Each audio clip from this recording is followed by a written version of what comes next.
નમસ્કાર, આપનું હાર્દિક સ્વાગત છે એજ્યુકેશન ઇન ગુજરાતી ચેનલમાં. આજે આપણે ધોરણ 8માં સામાજિક વિજ્ઞાન વિષયનો 18મો પાઠ સામાજિક ન્યાય અને સામાજિક વિસંગતતા આ પાઠનું નામ છે. આ પાઠના અગત્યના પ્રશ્નો જવાબ આપણે સ્વાધ્યાયપોથીનું સોલ્યુશન આ વિડીયોના માધ્યમથી શીખીશું. જો તમે નવા વ્યુઅર હોય તો ચેનલ સબસ્ક્રાઈબ કરી લેજો, બેલ આઇકન પ્રેસ કરી દેજો જેથી શીખી શકો સૌથી પહેલાં. પહેલો પ્રશ્ન, નીચે દરેક પ્રશ્નના ઉત્તર માટે આપેલા વિકલ્પમાંથી સાચો વિકલ્પ શોધી તેનો ક્રમ અક્ષર પ્રશ્ન સામે પેલા બોક્સમાં લખવાનો છે. પહેલો પ્રશ્ન, નીચેના પૈકી કયો વિકલ્પ ન્યાય સાથે સંબંધિત નથી? તો એ છે ફરજોનો. બીજો પ્રશ્ન, સામાજિક ન્યાયનો હેતુ શું છે? તો એ છે સમાજની નવરચના કરવાનો. ત્રીજો પ્રશ્ન, આપણા દેશમાં નીચેના પૈકી કઈ બાબતમાં સામાજિક અસમાનતા જોવા મળતી નથી? તો એ છે ભાષામાં. ચોથો પ્રશ્ન, શાના અભાવને લીધે લોકો સમાજમાં મળતા લાભોથી વંચિત રહી જાય છે? તો એ છે શિક્ષણના અભાવે. પાંચમો પ્રશ્ન, નીચેના પૈકી કયા સમુદાય માટે બંધારણમાં જોગવાઈ કરવામાં આવી નથી? તો એ છે જાગીરદારો માટે. છઠ્ઠો પ્રશ્ન, નીચેના પૈકી કઈ સંસ્થામાં સામાજિક ન્યાયની જરૂરિયાત હોય તેવા વર્ગો માટે અનામત બેઠકો રાખવામાં આવતી નથી? તો વેપારી મહામંડળમાં. સાતમો પ્રશ્ન, કઈ સંસ્થામાં પ્રવેશ માટે ખાસ વર્ગો માટે અનામત રાખવામાં આવે છે? તો છે શૈક્ષણિક સંસ્થાઓમાં. આઠમો પ્રશ્ન, કયો અધિકાર એ માનવ અધિકાર છે? તો એ છે સંપત્તિનો અધિકાર. પ્રશ્ન નવમો, માનવ અધિકારોની ઘોષણા કરી છે? તો એ છે સંયુક્ત રાષ્ટ્રોએ. દસમો પ્રશ્ન, બાળ અધિકારની ઘોષણા કરી છે? કોણે કરી છે? તો કરી છે સંયુક્ત રાષ્ટ્રોએ. પ્રશ્ન 11, દર વર્ષે કયા દિવસને માનવ અધિકાર દિન તરીકે ઉજવવામાં આવે છે? તો છે 10 ડિસેમ્બરના દિવસને. પ્રશ્ન 12, દર વર્ષે કયા દિવસને બાળ અધિકાર દિન તરીકે ઉજવવામાં આવે છે? તો છે 20 નવેમ્બરને. પ્રશ્ન બીજો, યોગ્ય શબ્દો વડે નીચેના વિધાનોની ખાલી જગ્યા પૂરો. પહેલી ખાલી જગ્યા, આજે ભારતીય સમાજ એ પરંપરાગત સમાજમાંથી આધુનિક સમાજ તરફ ઝડપથી ગતિ કરી રહ્યો છે. બીજું ખાલી જગ્યા છે, સામાજિક ન્યાય એ શબ્દ પ્રયોગમાં સામાજિક શબ્દ સમાજમાં રહેનાર બધા લોકોને સંદર્ભે વપરાય છે. ત્રીજી ખાલી જગ્યા, સામાજિક ન્યાય એ શબ્દ પ્રયોગમાં ન્યાય શબ્દ સ્વતંત્રતા, સમાનતા અને અધિકારો સાથે સંબંધિત છે. ચોથી ખાલી જગ્યા, સામાજિક ન્યાયનો હેતુ સમાજની નવરચના કરવાનો છે. પાંચમી ખાલી જગ્યા, આપણા દેશમાં શિક્ષણ, રોજગારી, આવક, લિંગ, જાતિ વગેરે જેવી બાબતોમાં સામાજિક અસમાનતા પ્રવર્તે છે. છઠ્ઠી ખાલી જગ્યા, શૈક્ષણિક સંસ્થામાં પ્રવેશ માટે ખાસ વર્ગો માટે કેટલી બેઠકો અનામત રાખવામાં આવે છે? સાતમી ખાલી જગ્યા, સામાજિક પછાત વર્ગોને આત્મનિર્ભર બનાવવા માટે તેમને વ્યાજ મુક્ત કે ઓછા વ્યાજની લોન આપવામાં આવે છે. આઠમી ખાલી જગ્યા, માનવ અધિકારો એ મનુષ્યના જન્મજાત અધિકાર છે. નવમી ખાલી જગ્યા, સંયુક્ત રાષ્ટ્રોએ માનવ અધિકારની ઘોષણા કરી છે. દસમી ખાલી જગ્યા, સંયુક્ત રાષ્ટ્રોએ બાળક છે એ બાળકોના જીવનના વિકાસ અને કલ્યાણ સંબંધિત અધિકારોની ઘોષણા કરી છે. 11મી ખાલી જગ્યા, દરેક બાળકને પોતાના વ્યક્તિત્વના વિકાસ માટે શિક્ષણ મેળવવાનો અધિકાર છે. 12મી ખાલી જગ્યા, દર વર્ષે 10 ડિસેમ્બરના દિવસે માનવ અધિકાર દિન તરીકે ઉજવવામાં આવે છે. 13મી ખાલી જગ્યા, દર વર્ષે 20 નવેમ્બરના દિવસને બાળ અધિકાર દિન તરીકે ઉજવવામાં આવે છે. પ્રશ્ન ત્રીજો છે, નીચેના વિધાનો ખરા હોય તો ખરાની નિશાની, ખોટા હોય તો ખોટાની નિશાની કરવાની છે. પહેલું વિધાન, આજે ભારતીય સમાજ આધુનિક સમાજમાંથી પરંપરાગત સમાજ તરફ ઝડપથી ગતિ કર્યો છે. તો વિધાન ખોટું છે. બીજું વિધાન, સામાજિક ન્યાયનો હેતુ સમાજના તમામ લોકોને ન્યાય આપવાનો છે. તો વિધાન ખોટું છે. ત્રીજું વિધાન, સામાજિક અસમાનતા એટલે સમાજની બધી વ્યક્તિઓને અધિકારો અને તકો એક સમાન મળે છે. તો વિધાન ખોટું છે. ચોથું વિધાન, શિક્ષણના અભાવને કારણે લોકો સમાજમાં મળતા લાભોથી વંચિત રહી જાય છે. તો વિધાન સાચું છે. પાંચમું વિધાન, ઘણીવાર કાયદાની જાણકારીને લીધે સામાજિક અસમાનતાની સ્થિતિ સર્જાય છે. તો વિધાન ખોટું છે. છઠ્ઠું વિધાન, પછાત વર્ગોને બંધારણીય હકો દ્વારા દેશના સમાન તક, ન્યાય અને દરજ્જો આપવામાં આવે છે. તો વિધાન સાચું છે. સાતમું વિધાન, વિવિધ લક્ષી યોજનાઓમાં પણ પછાત વર્ગો માટે ખાસ જોગવાઈ કરવામાં આવી છે. તો વિધાન ખોટું છે. આઠમું વિધાન, વિશ્વના વિકસિત દેશોએ માનવ અધિકારોની ઘોષણા કરી છે. તો વિધાન ખોટું છે. નવમું વિધાન, બાળ અધિકાર દ્વારા દરેક વ્યક્તિને ગોપનીયતાનો અધિકાર આપવામાં આવ્યો છે. તો વિધાન ખોટું છે. દસમું વિધાન, સંયુક્ત રાષ્ટ્ર એટલે કે યુએન એ બાળ અધિકારોની ઘોષણા કરી છે. તો વિધાન સાચું છે. ચોથો પ્રશ્ન છે, બંધ બેસતા જોડકા જોડો અ વિભાગના બ વિભાગ સાથે. પછાત વર્ગો, તેમાં આવશે બંધારણીય હકો. માનવ અધિકારો, તો એ છે સંયુક્ત રાષ્ટ્રો દ્વારા ઘોષણા થઈ છે. માનવ અધિકાર દિન એ ઉજવાય છે 10 ડિસેમ્બરના રોજ અને બાળ અધિકાર દિન ઉજવાય છે 20 નવેમ્બરના રોજ. પ્રશ્ન 5મો છે, નીચેના પ્રશ્નના ઉત્તર 1-2 વાક્યમાં લખો.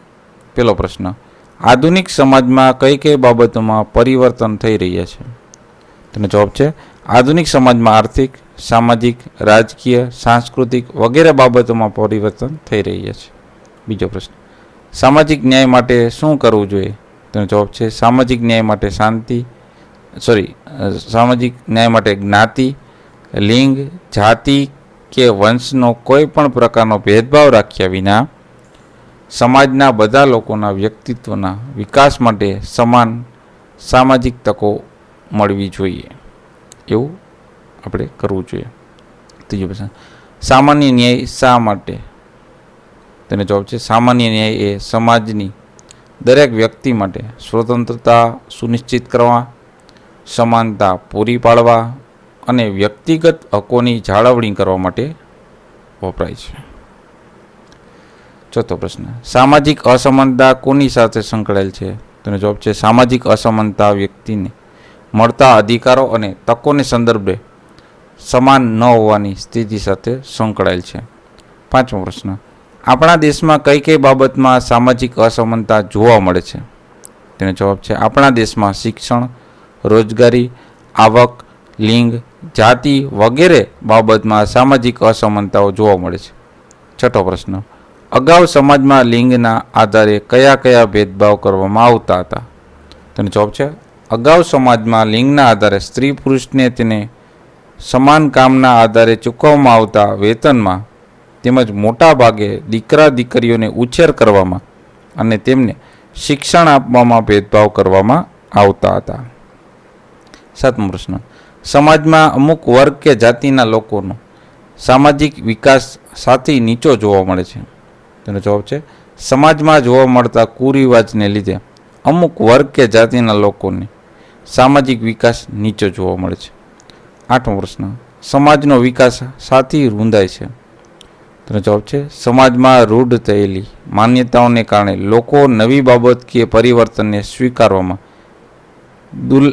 દુર્લક્ષ સેવે છે, એટલે કે સ્વીકારતા નથી. આથી સમાજનો વિકાસ રૂંધાય છે. નવમો પ્રશ્ન, ભારતના બંધારણમાં કયા કયા સમુદાયો માટે બંધારણીય જોગવાઈઓ કરવામાં આવી છે?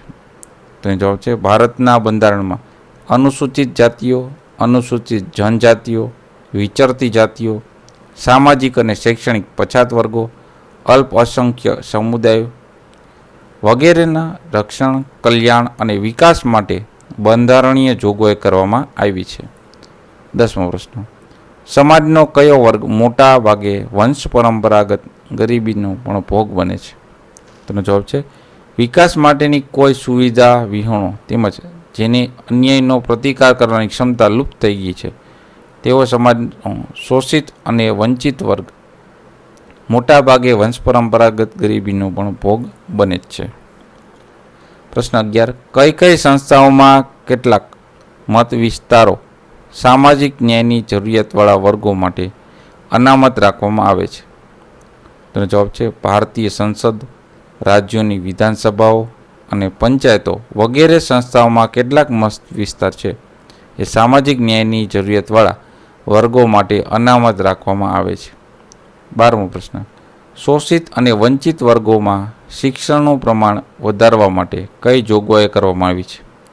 તેનો જવાબ છે, શોષિત અને વંચિત વર્ગોમાં શિક્ષણનું પ્રમાણ વધારવા માટે શૈક્ષણિક સંસ્થાઓમાં પ્રવેશ માટે કેટલીક બેઠકો અનામત રાખવામાં આવી છે? 13મો પ્રશ્ન, સામાજિક પછાત વર્ગોને આત્મનિર્ભર બનાવવા માટે શું કરવામાં આવે છે? તો જવાબ છે સામાજિક પછાત વર્ગોને આત્મનિર્ભર બનાવવા માટે કેટલાક નાના વ્યવસાયો, ગૃહ ઉદ્યોગો, લઘુ ઉદ્યોગો વગેરે માટે વ્યાજમુક્ત કે ઓછા વ્યાજની લોન આપવામાં આવે છે.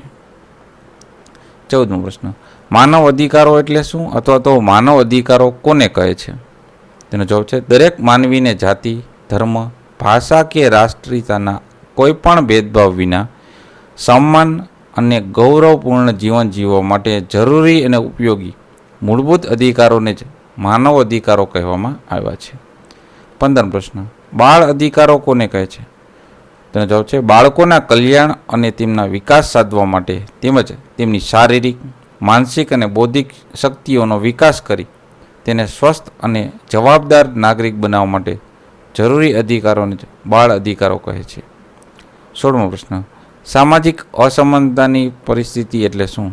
તેનો જવાબ છે સમાજની બધી વ્યક્તિઓને વ્યક્તિત્વના વિકાસ માટે એકસરખા અધિકારો અને તેને તકો ન હોવાથી સ્થિતિને લીધે સર્જાતી પરિસ્થિતિને સામાજિક અસમાનતાની પરિસ્થિતિ કહેવાય છે.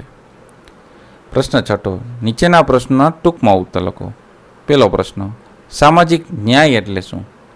તેનો જવાબ છે સામાજિક ન્યાય શબ્દમાં સામાજિક શબ્દ સમાજમાં રહેતા બધા લોકોના સંદર્ભે છે, જ્યારે ન્યાય શબ્દ વ્યક્તિના સ્વતંત્રતા, સમાનતા અને અન્ય અધિકારો સાથે સંબંધિત છે.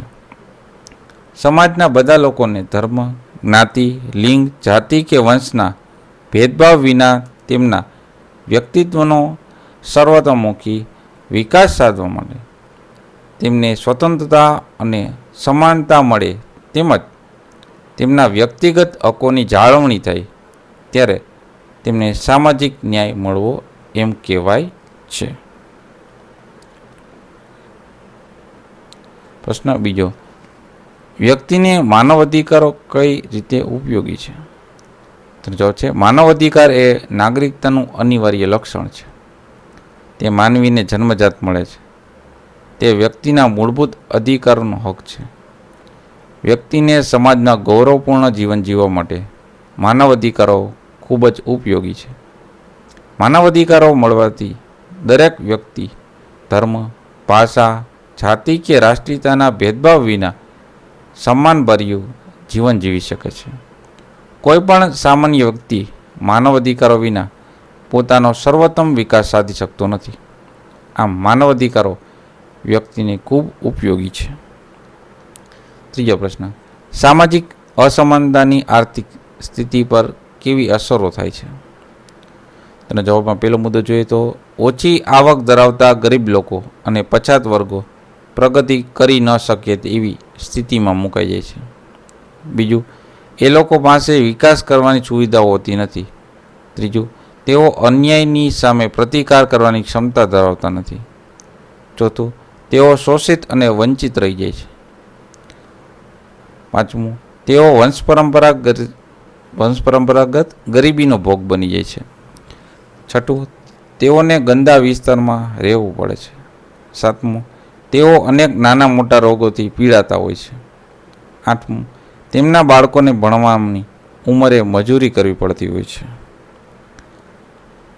ચોથો પ્રશ્ન, શિક્ષણથી વંચિત રહેનાર વ્યક્તિને કેવી કેવી સમસ્યાઓ નડતી હશે? તેનો જવાબ છે પહેલો મુદ્દો, નિરક્ષર એટલે કે અભણ વ્યક્તિને સારા પગારવાળી નોકરી મળતી નથી. તેને આજીવિકા મેળવવા માટે શારીરિક શ્રમ, મજૂરી કામ કરવું પડે છે. તેથી તેને જીવનભર પૈસાના અભાવની સ્થિતિમાં સુખ સગવડો વિનાનું જીવન જીવવું પડે છે. બીજું, છેતરપિંડીના ભોગ પણ બનવું પડે છે. ત્રીજું, મુસાફરી કરવામાં મુશ્કેલીઓ અનુભવવી પડે છે. ચોથી, સામાજિક કુરિવાજો અને અન્યાયનો ભોગ પણ બનવું પડે છે. પાંચમું, રોજિંદા વ્યવહારમાં જરૂરી એવા નીતિ નિયમોની જાણકારીના અભાવે જો તે કાયદાનું ઉલ્લંઘન કરે તો તેને સજા કે દંડમાંથી માફી મળતી નથી. છઠ્ઠું, સામાન્ય નાગરિકોની જેમ એ જીવન જીવી શકતો નથી. એટલે શિક્ષણ જરૂરી છે. 5મો પ્રશ્ન, સંયુક્ત રાષ્ટ્ર એટલે કે UN એ કયા કયા માનવ અધિકારોની ઘોષણા કરી છે? તો પેલું છે પર્યાપ્ત ખોરાક, રહેઠાણ, પાણી અને સ્વચ્છતાનો અધિકાર. બીજું છે કામ કરવાનો અને વેતન મેળવવાનો અધિકાર. ત્રીજું શિક્ષણ મેળવવાનો અધિકાર. ચોથું અભિવ્યક્તિની સ્વતંત્રતાનો અધિકાર. 5મું સંપત્તિનો અધિકાર. અને 6થો છે ગોપનીયતાનો અધિકાર. તો આ 6 અધિકાર છે આપણે સંયુક્ત રાષ્ટ્રોમાંથી માનવ અધિકાર મળ્યા છે. 7મો પ્રશ્ન, નીચેના પ્રશ્નોના મુદ્દાસર ઉત્તર લખો. બાળકોને કયા કયા બાળ અધિકાર મળે છે? તેમાં પેલો છે જાતિ, રંગ, લિંગ, ભાષા, ધર્મ કે રાષ્ટ્રીયતાના ભેદભાવ વિના જીવન જીવવાનો જન્મસિદ્ધ અધિકાર. બીજું માતા પિતા દ્વારા બાળકોનું યોગ્ય રીતે પાલન પોષણનો અધિકાર. ત્રીજું પોતાના વ્યક્તિત્વના વિકાસ માટે શિક્ષણ મેળવવાનો અધિકાર. ચોથું તંદુરસ્ત અને સ્વસ્થ જીવન જીવવાનો અધિકાર. 5મું પોતાના ધર્મ સમુદાયમાં રહેવાનો અને સંસ્કૃતિ જાળવવાનો અધિકાર. 6થું પોતાની અભિવ્યક્તિ કરવાનો અધિકાર. 7મું શારીરિક કે માનસિક હિંસા, શોષણ, યાતનાના સામે રક્ષણ મેળવવાનો અધિકાર. 8મું સામાજિક સુરક્ષા અને યોગ્ય જીવન ધોરણ પ્રાપ્ત કરવાનો અધિકાર એ બાળ અધિકારોમાં આવે છે. તો આ પાઠના અગત્યના પ્રશ્નો જવાબ. જોતા રહો એજ્યુકેશન ગુજરાત ચેનલ, શીખતા રહો. થેન્ક યુ, આભાર.